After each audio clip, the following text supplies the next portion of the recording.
Pronto, tá gravando agora. Então, gente, boa noite. Eu vou apresentar aqui para vocês, tá? Primeiro, nós vamos começar pelo nosso livro. Eu vou apresentar a vocês o livro. E aí eu não sei quantos polos atualmente teve a reunião presencial, né? Porque, felizmente, o curso de Letras em Inglês da UFP está retornando aos seus encontros presenciais no polo. Eu tive uma reunião com os tutores e a primeira coisa que eu pedi que eles fizessem foi apresentar a disciplina para vocês, tá? E aí eu vou aproveitar rapidamente para fazer isso, já que a gente não tem que ficar focado nisso, a gente tem que aproveitar esse encontro para falar do conteúdo, certo? Mas, aproveitando, para quem esteve no encontro presencial, vai rever. Para quem não esteve, né, vai ter uma ideia do que seria a nossa disciplina, tá? Então, primeiro eu vou começar pelo livro.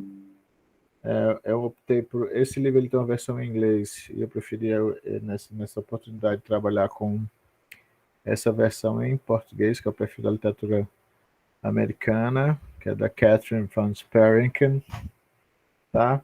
Então, nessa primeira parte da literatura 1, eu escolhi trabalhar com vocês somente os 4 primeiros capítulos, tá certo? Vocês estão vendo aqui no sumário.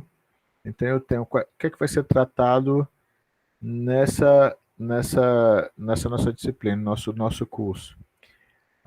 Período inicial e colonial americano, que é o tema da aula de hoje.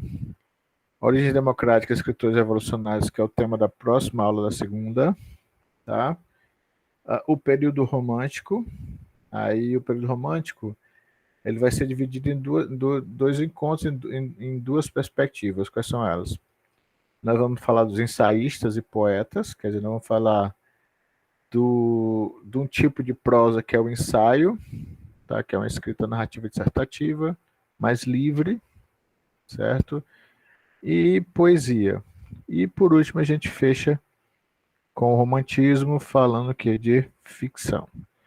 A ementa desse curso, ele preveria que a gente falasse de exceção e realismo. Porém, nosso tempo está curto, nosso tempo está muito, digamos assim, enxuto demais para a gente poder falar disso. Tá? E aí eu creio que no próximo semestre, o professor que vai dar aula de Americana 2 toque um pouquinho, e vocês podem ler também, já que o livro vai estar com vocês, vocês já podem também ler sobre o realismo, tá? Então são 4 capítulos somente, esses primeiros 4 capítulos: período inicial, colonial americano, origens democráticas e o romantismo, dividido em ensaístas e poetas e ficção, que aí é a prosa, né? Que a gente chama do romance. Que muita gente acha que o romance é só falar de amor. Não, o romance é uma narrativa do período romântico que trata o quê?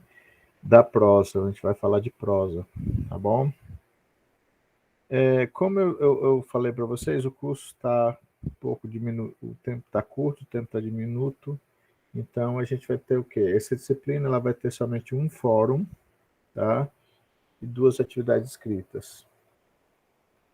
E a prova, que a prova vai ser um questionário no SIGA. Então eu peço a vocês, e eu reforcei isso com os tutores também, gente, olha, ler o plano de curso da disciplina e ler o plano de trabalho é essencial. Ele é vital para que vocês possam, essa leitura é vital para que vocês possam entender como é que eu pensei a disciplina, como é que ela vai funcionar, como é que vocês vão aprender, tá? Já que como a gente trabalha numa perspectiva não de de estarmos juntos presencialmente, mas estarmos juntos à distância, né, virtualmente, então a gente sempre pensa na melhor maneira para vocês aprenderem aquilo que a gente acha que seja mais necessário, tá? Então não esqueça. E com relação à avaliação, eu vou frisar, que foi um pedido dos tutores, que sim. Gente, no curso que eu dou, na disciplina que eu dou, tudo que você fizer vale ponto. Nada não vale ponto. Quer dizer, não tem essa atividade que não vai valer nada. Certo? Então, a gente já está no sexto período para sétimo e oitavo, vocês já estão finalizando o curso. Então, vamos lá. O fórum vai valer de 0 a 10. Ele tem peso 2. As atividades escritas, cada uma vale de 0 a 10, peso 2. Sendo que você soma a nota de uma atividade com a outra e divide por 2 para ter a nota que vocês vão ter na atividade. Tá? E o nosso questionário vai ser o quê? Uma prova vai ser um questionário. Questionário randomizado no SIGA. Não vai ter prova escrita, não vai ter aplicação de prova. Por conta desse período de tempo curto que a gente tem, a gente vai disponibilizar para vocês na própria plataforma um questionário e eu vou providenciar isso o mais rápido possível. Que se você for o mais rápido possível, você pode fazer antes de terminar o tempo que você vai ter, certo? O fórum, você vai ter que assistir 4 vídeos para construir um pequeno texto. Atividade 1 é uma atividade objetiva. E a atividade 2 é uma atividade que vai exigir um pouquinho de vocês, assim, no sentido de que vocês vão ter que ler uma obra e fazer um relatório de 4 a 5 páginas. Aí eu deixei bem especificado lá, porque eu pensei nisso já para o TCC de vocês. Vocês já vão começar o TCC, então seria interessante vocês já começarem a mexer nessa escrita científica. Tá bom? Então, posto isso, vamos para a aula em si mesmo, tá? Então, eu vou abrir aqui o slide, tá? Esse slide já está na plataforma também. Ok? Deixa só ele compartilhar. Bem, deixa eu só dar um F5 aqui para ele poder aparecer na tela de vocês. Deixa eu ver se tá. Deixa eu compartilhar novamente, porque eu dei o F5, mas ele não apareceu para vocês do jeito que ele está para mim aqui agora.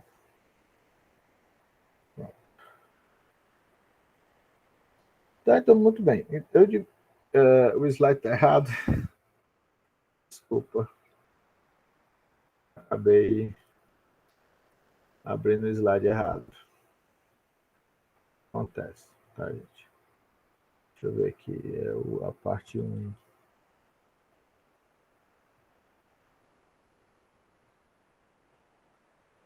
Deixa eu ver.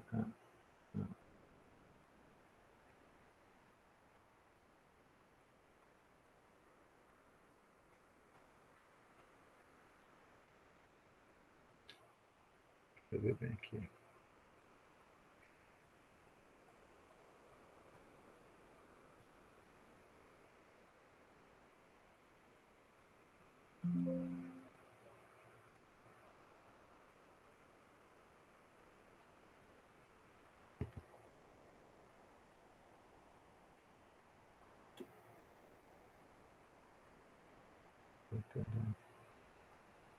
Calma aí.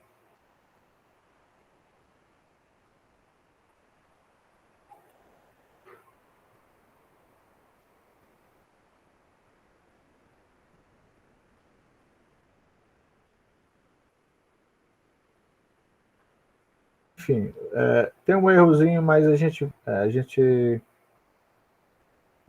abre ele e continua mesmo com o erro, tá? O slide estava correto. Depois eu vou alterar e aí a gente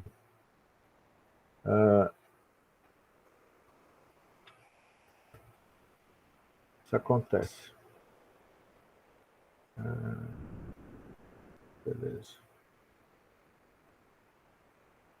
A gente revisa o slide, mas é sempre alguma coisa aqui. Então vamos lá. A gente começa, tá?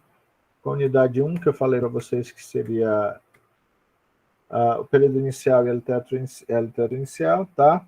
Onde está parte 2, leia-se parte 1, ok? Depois eu vou consertar isso. Então, a gente começa... Eu até falei para os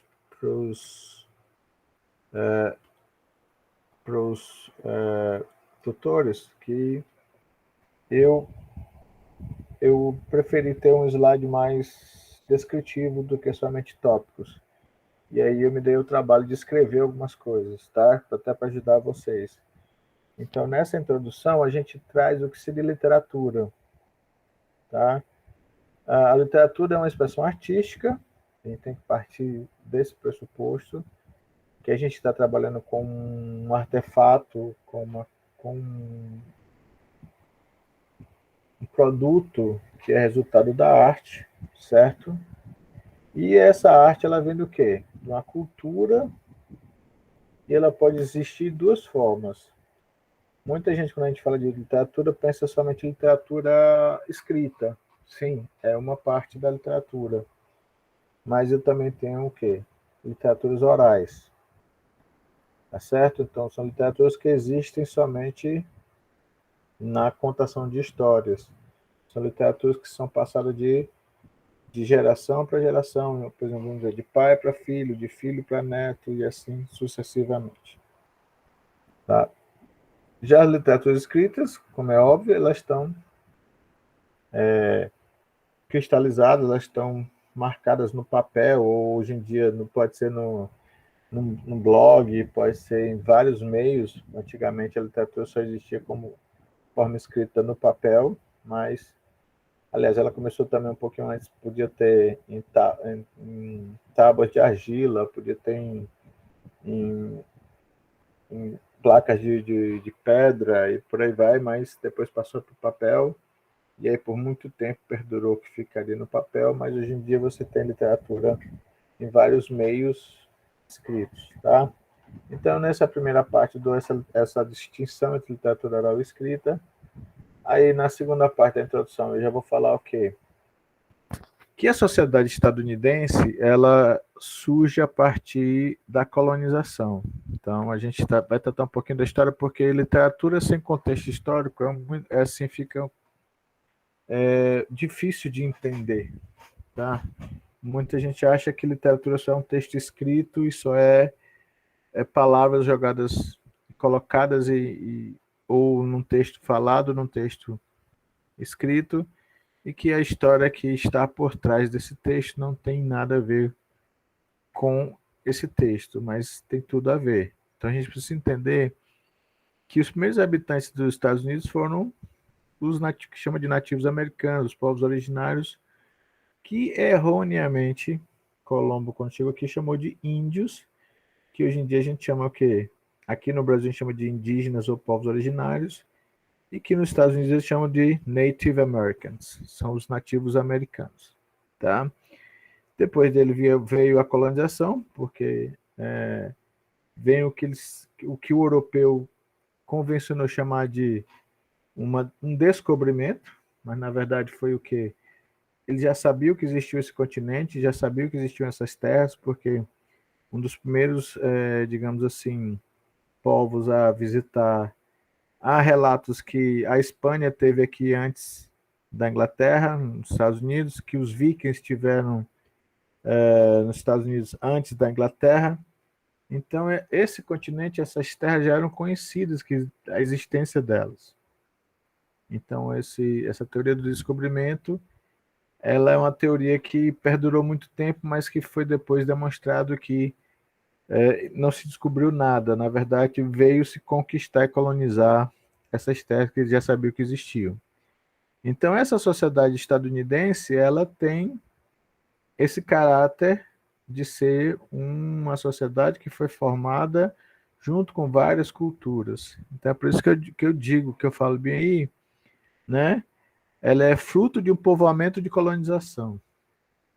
Quer dizer, você tinha aqui os nativos americanos, os povos originários, depois vieram os europeus, depois vieram, forçadamente, os africanos e outros povos que vieram se juntar aqui, e tudo isso, tá, deu origem ao país que a gente conhece como Estados Unidos. Então, ele é o que o Glissant, que é um teórico da Martinica, chama de uma cultura composta ou rizomática, quer dizer, uma cultura formada por várias outras culturas. Quem tiver interesse em procurar esse livro do Glissant, é a Poética da Relação, ou é a Poética da Diversidade, que é muito interessante, tá? Então, a gente continua. Aí eu vou definir o que seriam as literaturas orais, tá? E o que seriam literaturas escritas. Literaturas orais, a gente já está dizendo, são histórias, certo? São narrativas, né? Que uma sociedade passa de uma direção a outra, tá? É a questão da ancestralidade, das histórias que a gente ouve, que são passadas dos nossos ancestrais para os nossos atuais, que vão virar ancestrais, que vão passar para os próximos. Isso acontece muito em sociedades onde a escrita não existe, tá? Como a gente conhece. E que existe na figura de uma pessoa que é responsável por reunir todas as histórias e passar essas histórias de uma geração para outra, tá? Essa responsável, essa pessoa tem vários nomes. Homem Codex, você vai poder ter os griots na África, os xamãs, que seriam dos indígenas, os historiadores. Então, são pessoas que, tá, possuem esse arcabouço de textos narrados, de textos orais, que são responsáveis pela transmissão desses textos, para que eles prossigam sendo transmitidos de uma geração para outra.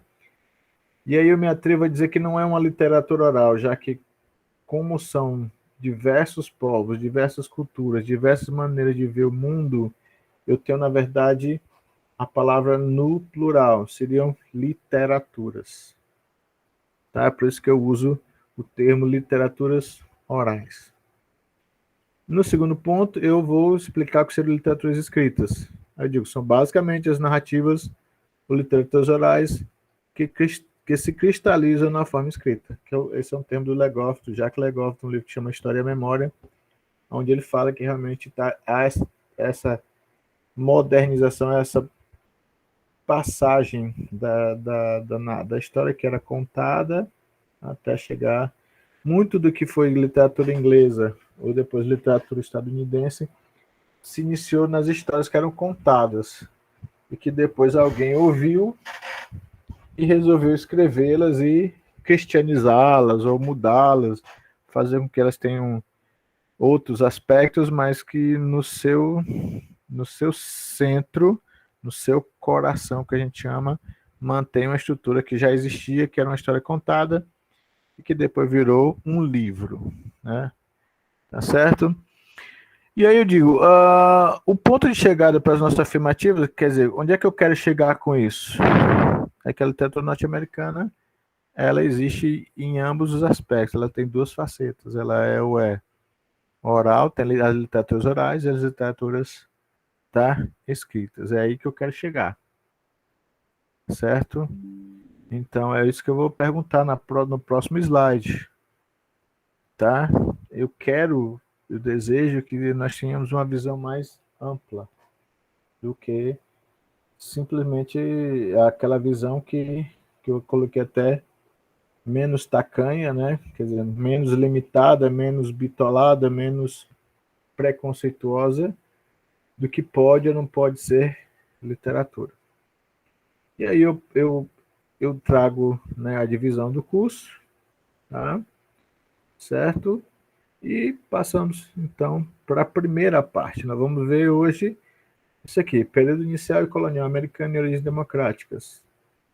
Só que a gente vai dividir. Na aula de hoje a gente só vai ver o período inicial, colonial americano. Na próxima aula a gente vai ver origens democráticas e escritores. Na terceira aula, os ensaios e poetas românticos. E na última, a ficção. Tá? Então, aí, ó. O que é que seria essa literatura inicial, esse período inicial? Muitas antologias, quer dizer, uma antologia é uma reunião de textos de vários autores, tá? De uma determinada literatura, que a gente chama de antologia. Então, várias antologias começavam falando de literatura americana ou norte-americana a partir da chegada dos europeus. Então, havia um consenso entre os teóricos que não devia ser levado em consideração os nativos americanos, que eles não produziam literatura, que eles não eram uma sociedade, que eles não tinham história e uma série de coisas. Mas essa apostila que eu botei para vocês, ela tem um diferencial que é justamente ela romper com isso, tá? Eu gosto dela porque ela começa já falando dessa literatura, que eu chamo, né, que eu boto aí literatura nativa americana, tá?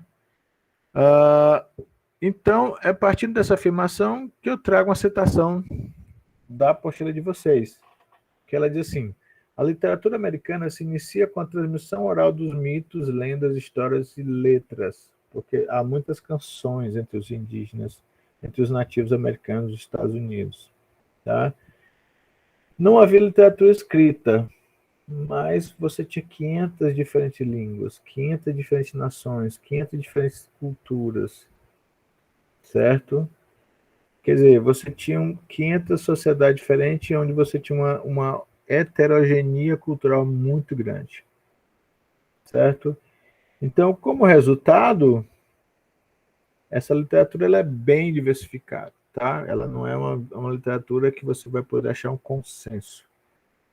Quer dizer, você vai dizer assim, eu posso definir o que é literatura nativa americana simplesmente dizendo que em uma frase eu poderia fazer isso. Eu não posso. Tá? Dada a diversidade. É a mesma coisa quando a gente fala das literaturas africanas. Tá? Então eu posso dizer que não existe uma literatura nativa americana, existem literaturas. Tá? Eu vou até... Então, mas eu posso apontar algumas características. Isso eu achei interessante para vocês trazer. Essas características são comuns nessa literatura oral. A primeira delas é que ela é oral, ela não tem forma escrita, muito embora depois, com a chegada do europeu, muitos nativos americanos foram alfabetizados, foram assimilados na cultura ocidental, e muitos deles escreveram essas histórias. Existe uma compilação, uma antologia bem pequenininha chamada Old Indian Legends. Old Indian Legends. São várias histórias, né, que foram escritas por uma mulher, tá? O nome dela é Zitsikala, o nome dela, tá? O nome dela, ela tem um nome ocidental, mas que eu não me lembro agora, tá ok? Tem alguém querendo entrar aqui. Tá bom? Então, vamos continuar. Então, quais seriam essas características que eu posso apontar e que, de certa forma, eu poderia dizer que existe uma certa homogeneia? Não vou dizer que que isso resume tudo, mas que eu posso apontar algumas. Quais seriam elas? A mãe natureza, tá? Ela é vista sempre como uma mãe física e espiritual. Então, na forma de quem? Na forma da terra. Certo? Então, a terra, os animais, a natureza, tudo isso é uma mãe física, porque as populações originárias, os povos originários, conseguiam retirar sua sobrevivência desse meio físico. Então, para eles, ela é uma mãe. E espiritual por quê? Porque também vem da natureza, certo? Todo o significado transcendental e religioso que eles procuram. Toda a cosmogonia, a cosmovisão religiosa, maneira de ver o mundo como religião vem da natureza. Tá? Aí a gente continua. A natureza é um ser vivo dotado de forças espirituais. É isso que eu acabei de dizer. Tá? Ela não é só física, ela tem o transcendental, tem aquilo que a gente não consegue enxergar. São essas forças espirituais. Temos, as personagens principais podem ser plantas, animais ou totens. Em muitas culturas dos povos originários, eles têm esculturas, vocês já viram em alguns filmes, em algumas séries, esculturas onde você tem representação de animais, e aquilo é chamado de um totem. Tá? Então era muito comum, não posso generalizar, mas nas que eu conheço, você tinha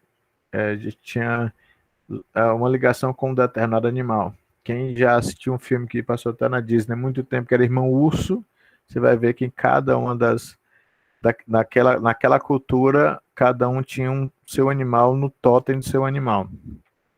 Tá? Olhe bem, os personagens principais eram plantas, animais e totens, mas pode ter seres humanos. Tá?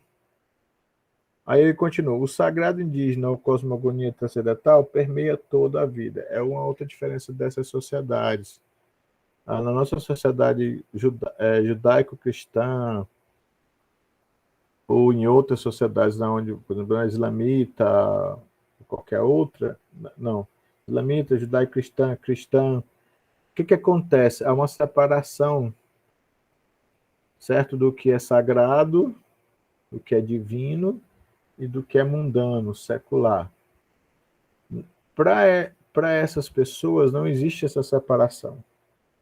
O divino está dentro do sagrado e o sagrado está dentro do mundano, o mundano está dentro do sagrado, porque tudo faz parte de um mundo só. Não existe essa separação. Qual outra característica eu tenho também? Você tem heróis culturais, que são os tricksters. O que quer dizer trickster? Eu botei para trapaceiros, tá, gente? Há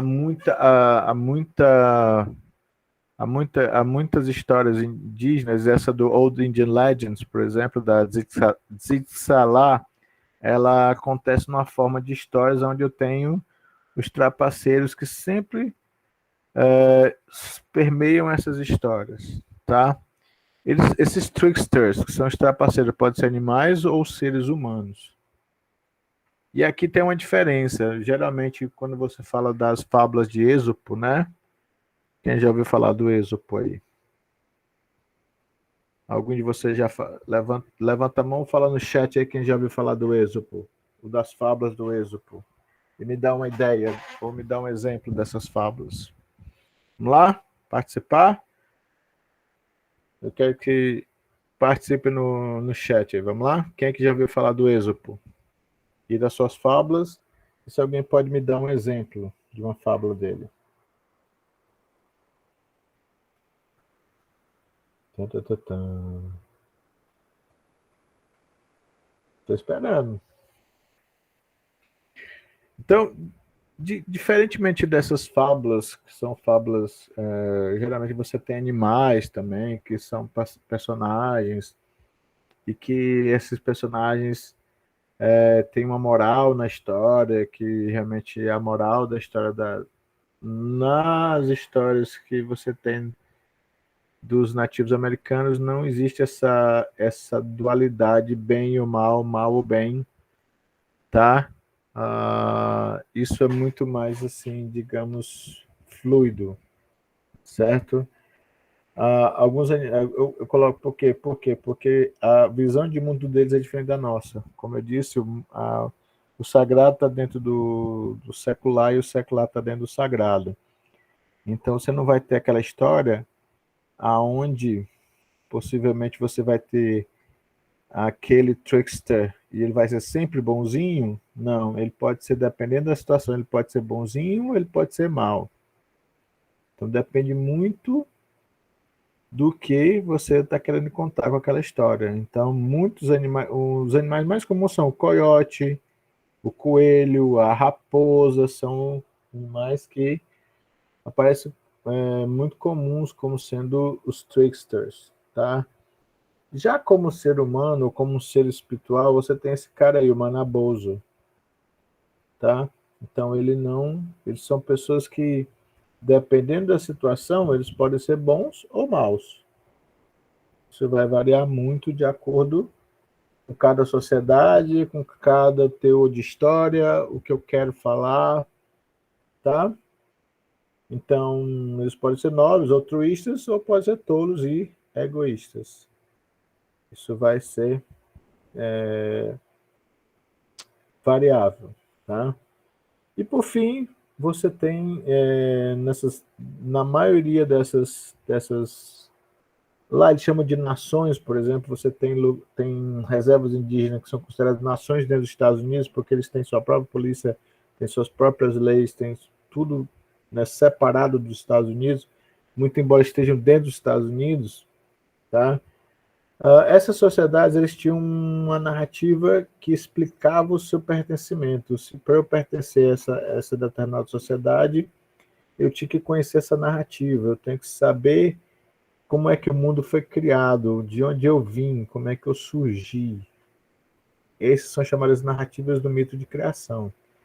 Então, muitas dessas sociedades, muitas dessas nações, elas têm essa narrativa do mito de criação como um símbolo de olha, eu pertenço a esse povo, eu sou esse povo porque eu acredito nessa narrativa.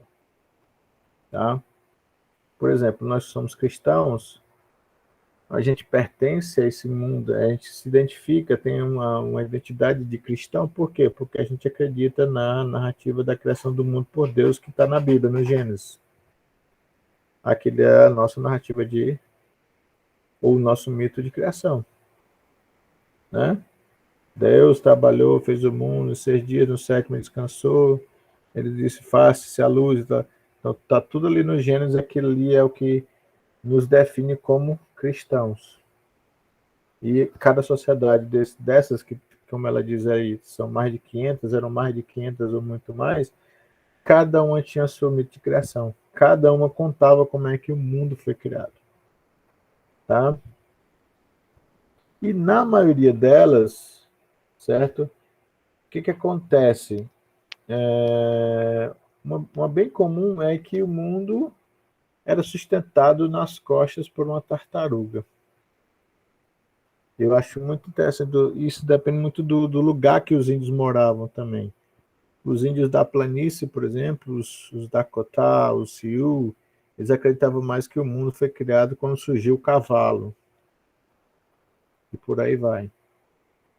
Certo? Muito bem.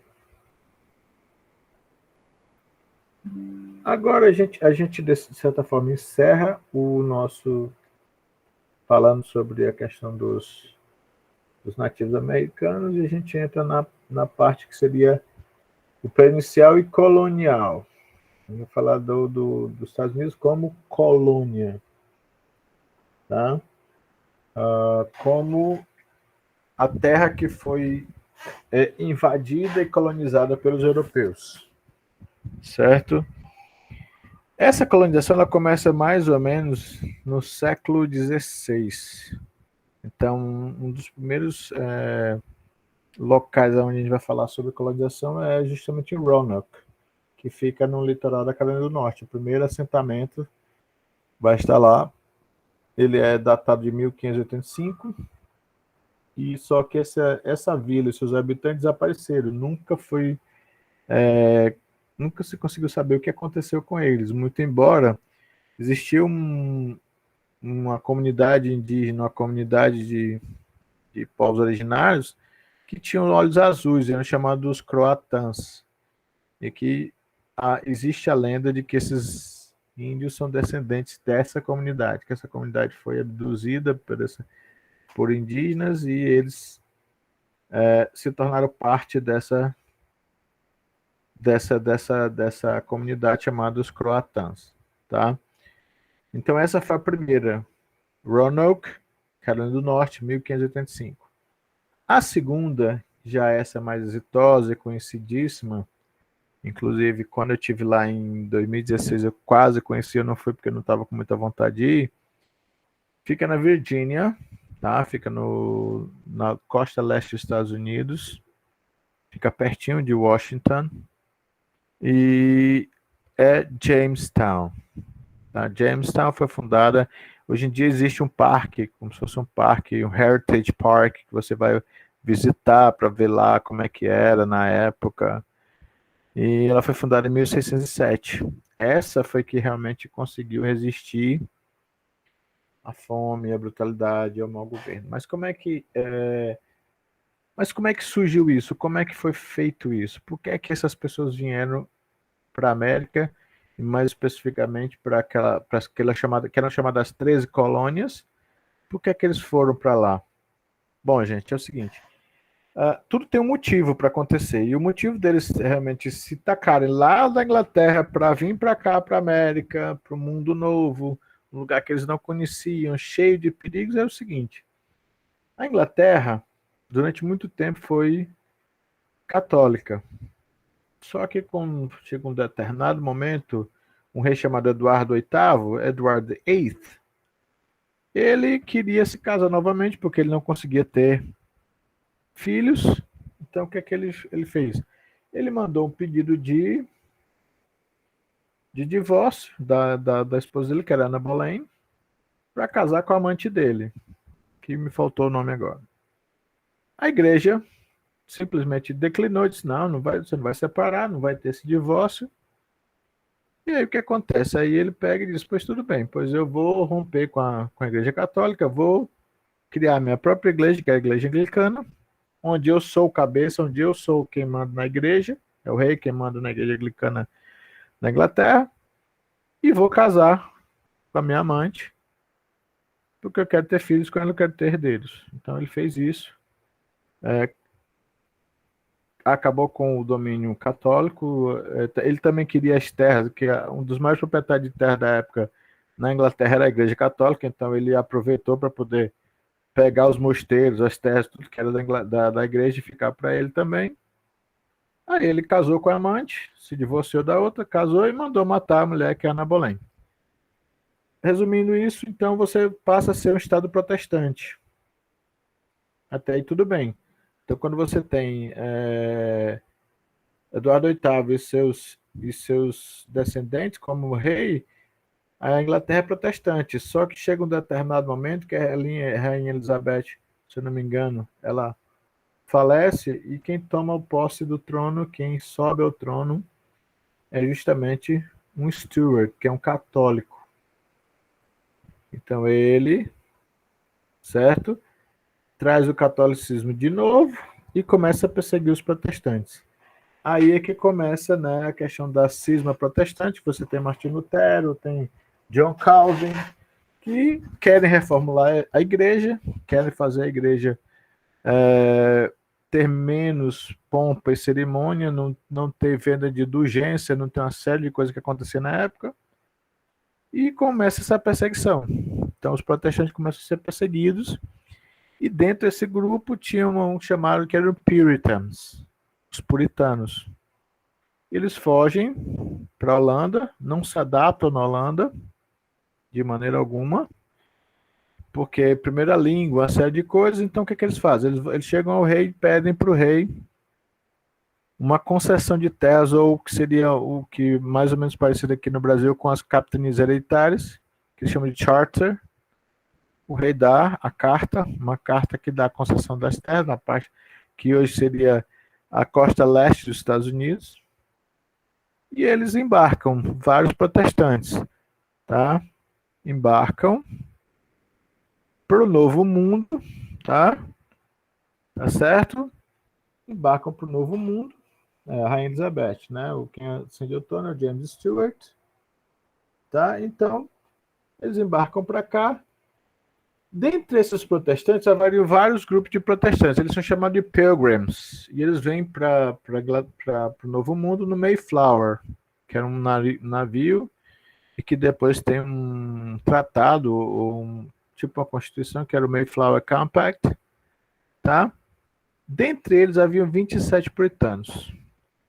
Esses eram diferentes porque eles eram separatistas. Eles queriam se separar. Eles queriam separar a igreja, eles queriam fundar uma nova igreja, um novo cristianismo. E eles se consideravam como o quê? Como soldados de Cristo, que estavam em guerra contra Satanás. Tá? Eles são mais rígidos, eles acreditam na predeterminação, na salvação pelos atos, não, vou até depois a salvação está nas Escrituras, tá? E você tem que obedecer às Escrituras. Eles acreditam na diligência, quer dizer, trabalhar muito, e na prosperidade. Então, basicamente, eles vivem o quê? Eles vivem para trabalhar e orar, orar e trabalhar e orar. Então, esse é o mundo puritano. Foi eles que estabeleceram, tá? Jamestown. Então, essa era puritana, também foi chamada de Idade das Trevas. Por quê? Porque foi uma época em que todo e qualquer tipo de arte, ela era mal vista. Então, você não podia dançar, você não podia cantar, você não tinha poesia, a poesia tinha que ser sacra, a música tinha que ser sacra. Quer dizer, todo tipo de arte tinha que ter um relacionamento com o divino. Ela não podia ser secular. E não poderia causar alegria, gozo. Então, essa é chamada Idade das Trevas, por quê? Porque você tem digamos, um adormecimento das artes, como as artes que a gente conhece, as artes mais seculares. Florescem nessa época as artes mais sacras. Ok? Então, esses eram puritanos. E aí você tem, por exemplo, um exemplo, é a Letra Escarlate, do Nathaniel Hawthorne, que é um livro muito famoso, que apesar de ser um pouco mais na frente já passou dessa época, o Nathaniel Hawthorne coloca como localidade, como local onde acontece os atos, né? O set, que a gente fala em inglês, no século anterior, numa comunidade puritana. Então, a gente pode continuar dizendo o quê? Que esses puritanos eram pessoas bem estudadas, eles eram autodidatas, eram pessoas que procuravam educação. Por quê? Porque eles queriam compreender e executar a vontade de Deus. Eles estavam vindo para cá para criar uma cidadela, para ser exemplo da cidadela de Deus, para combater o mal, para combater Satanás.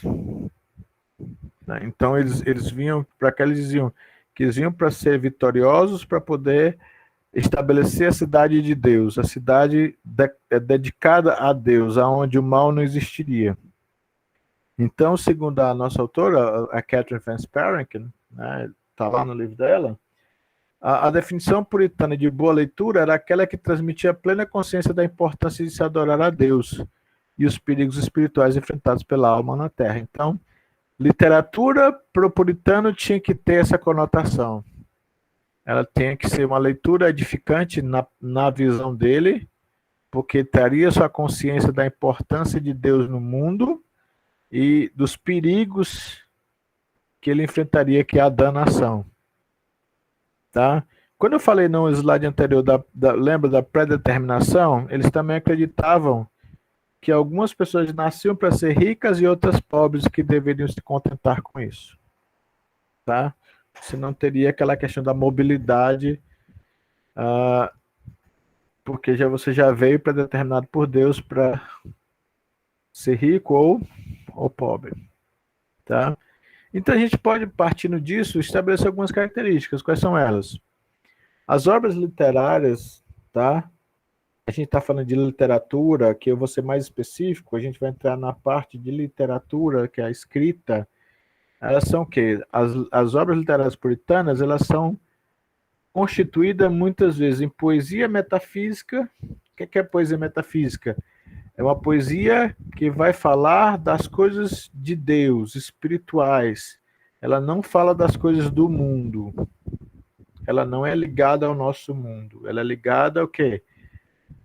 A Deus, ao crescimento, ao que você deve fazer para ser salvo, e por aí vai. Certo? Então você tem essa poesia metafísica. Você também tem diários caseiros. Muitas mulheres escreveram, muitas pessoas escreveram diários que foram publicados depois, tá? E até tinha as geografias. O que é uma geografia? Uma história religiosa que conta, por exemplo, uma história. As geografias são muito comuns na Igreja Católica, que são a história dos santos.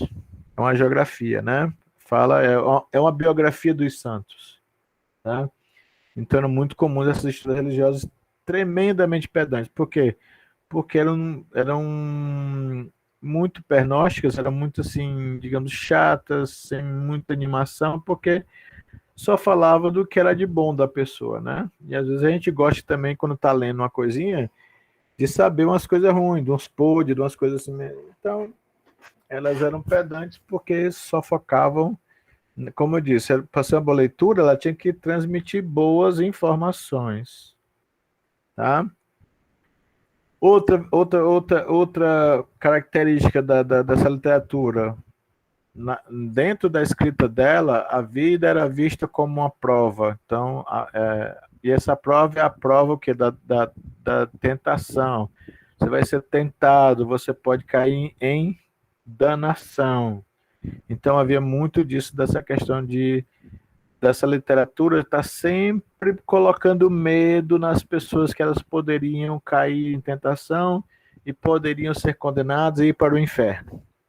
Aí a vida era vista sempre como uma prova, tá? E aí, indo mais adiante, o que aconteceria? O fracasso, ele levava à condenação eterna e ao fogo do inferno. Quer dizer, se você é uma pessoa perdedora, fracassada, que para eles era a pessoa que bebia, dançava, fazia tudo nessa vida, o seu caminho era o inferno. E o sucesso para eles é quem o quê? Orava e trabalhava e não cedia, não caía nas tentações do mundo. Então, esses teriam o êxtase celestial, tá? E eles sempre encaravam o mundo como uma arena entre o bem e o mal. Então, todos os textos literários dessa época da era puritana vão falar dessa luta entre o bem e o mal, e o mundo é essa arena, o mundo é esse lugar onde esse combate, essa luta vai se desenvolver, tá? Para a gente fechar nossa aula de hoje, eu trouxe uma linha cronológica para vocês de autores, tá? São muitos autores, mas daí eu destacaria alguns, tá? Por exemplo, esse primeiro que é o John Winthrop, que ele traz um tratado, uma descrição que é um modelo da caridade cristã. O que é que o cristão deveria fazer, tá? Para ser salvo, para ser um modelo de caridade. Então, é a Model of Christian Charity. Esse primeiro. Pula para o William Bradford, né? Ele é só um relato de viagem, ele vai falar da plantação de Plymouth, e ele escreveu o tratado, que era como se fosse uma constituição, que era o Mayflower Compact. O Roger Williams foi um cara que viveu no meio dos índios, dos nativos americanos, e tentou mudar essa realidade puritana, mas não tem tanta expressão, não é conhecido, tanto quanto a Anne Bradstreet, o Michael Wigglesworth. A Mary Rowlandson só escreveu um diário onde ela contou como ela passou 2 anos cativa dos indígenas e como ela foi libertada. Tá? Edward Taylor, a mesma coisa, também sem muita expressão. Samuel Sewell escreveu um diário que é comparado a um diário de Pepys, que é um diário que tinha na Inglaterra, muito famoso, mas que não atingiu a mesma força, a mesma potência do que o diário de Pepys. Mas eu chego em Cotton Mather. Esse cara a obra dele é muito interessante, porque ele vai falar principalmente a Magnalia Christi americana, quer dizer, como se fosse uma história que ele vai contar, né? É uma geografia, quer dizer, uma história dos santos que ele vai contar da cristandade americana, tá? E essa é a obra que seria mais interessante dele, a Magnalia Christi americana, quer dizer, a magnitude da cristandade americana. Seria mais ou menos a tradução disso. Tá? Aí eu continuo com a Sarah Campbell Knight. É um jornal, ela escreveu só um jornal, quer dizer, um diário. Ebenezer Cook, tá? Também fala da plantação. É uma história de viagem, descritiva, nada interessante. Robert Beverly fala descreve, né, como é que é a história e como é que é o estado da Virgínia, a época que ele escreve. É um texto descritivo, meramente. Vale, historicamente, para você conseguir saber como é que era os Estados Unidos naquela época, entre 1673 e 1722. William Byrd, a mesma coisa. Ele conta uma história de uma viagem que ele faz quando ele passa para os territórios indígenas, quando ele atravessa isso e tal. Aí nós chegamos no cara, que esse cara é muito importante. Foi, inclusive, foi o texto que eu botei para vocês na plataforma. Esse é o cara que, digamos assim, destaca no meio deles, que é o Jonathan Edwards. Tá? Ele era um pregador. A maioria desses caras dos homens eram pregadores, tá? Ministros. Mas Jonathan Edwards, qual é a característica dele? Ele é um cara que nessa época, você vê, já está final, já é século XVIII, ele é metade do século XVIII. A era puritana já está perdendo força, já está perdendo o elan. Por quê? Porque as pessoas já estão aclimatadas, já passou a primeira parte que os primeiros invernos, as primeiras colheitas que eles tiveram, os primeiros 10 anos que eles passaram nos Estados Unidos foram tempos de fome e pobreza. Morreu muita gente nessa época. E por incrível que pareça, eu vou contar uma coisa aqui assim, que quem ajudou os europeus a conseguirem sobreviver no Novo Mundo foram os indígenas, que ensinaram eles a plantar, onde é que tinha água, para depois eles tomarem a terra dos nativos americanos, dizimarem todas as nações, né, as sociedades dos nativos americanos, mas enfim. Então, durante muito tempo, essa visão do mundo espiritual, do mundo sagrado, ela foi muito forte nos textos e até no modo de vida. Só que ela foi enfraquecendo. Então, quando chegou na época de Jonathan Edwards, aí ele viu que realmente o mundo estava muito diferente. O mundo que ele queria, que ele conhecia, estava muito diferente. Tá? E aí ele tenta uma retomada do puritanismo. E aí ele escreve um texto que está bem, que eu botei para vocês lerem, que é um dos textos que eu quero que vocês leiam, ou quem quiser ler para fazer o trabalho, que é um sermão chamado Sinners in the Hand of an Angry God. Quer dizer, pecadores nas mãos de um Deus irado, aonde ele vai, através da sua retórica refinada, de sua oratória, porque ele escrevia para ler, né, para poder fazer esse sermão, ele vai tentar retomar essa perspectiva de vida espiritual e baseado nas escrituras que eram dos puritanos, mas ele faz isso através do que? O nome do sermão já diz tudo. Pecadores na mão de um Deus irado. Quer dizer, ele diz que você é como se fosse um pecador na mão de Deus. Se você não agradar a Deus, ele pode lhe jogar num poço cheio de chamas. Então, é um texto onde ele vai ficar a todo momento, certo? Atemorizando e tentando fazer com que as pessoas voltem ao que era o puritanismo através da ameaça do inferno. Tá? Aí depois dele eu vou ter o John Woolman. Também é só algumas considerações, né? Ele vai falar essa questão dos negros, dos escravos, e já teve escravo nessa época. O próximo autor, ele é importante porque ele é um autor negro, o Jupiter Hammond. Muito pouca gente fala dele. E ele escreveu, basicamente, esse discurso, é como se fosse um discurso, Address to the Negroes of the State of New York. Ele era um cara que ele escreve esse texto para os negros para tentar mobilizar e já conseguir falar contra a escravidão, tá? Só que em seguida eu tenho um outro escritor negro, que é o Laudo Equiano. Esse é um cara mais importante que o Jupiter Hammond, porque ele já é mais famoso, ele é mais conhecido, porque o livro dele, que é esse The Interesting Narrative of Laudo Equiano, Augusta Vassa the African, é um livro muito famoso nos Estados Unidos. Ele é considerado como se fosse a proto-narrativa de escravos, porque tem um gênero nos Estados Unidos chamado narrativa de escravos, que é muito conhecido lá.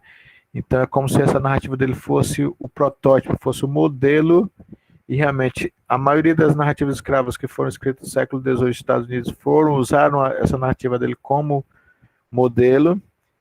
Ele é um cara que nasceu na África, né, nigeriano, ele era Igbo, e foi capturado com 11 anos, foi vendido para outra pessoa negra na África, que depois foi vendido para um europeu e veio para os Estados Unidos.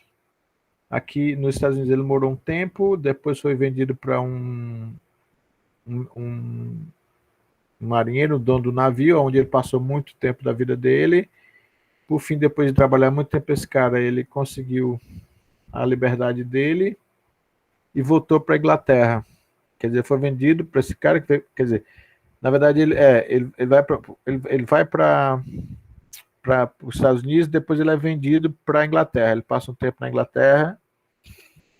Aí, quando ele acha que vai ser libertado, o senhor dele vende ele para um dono de um navio americano. Aí ele passa 6 anos com esse cara ou mais, trabalhando para ele. Ele consegue juntar dinheiro, compra a liberdade dele e volta para a Inglaterra. Ele é um cara muito conhecido na Inglaterra também, porque ele foi o responsável pelo término do tráfico negreiro na Inglaterra.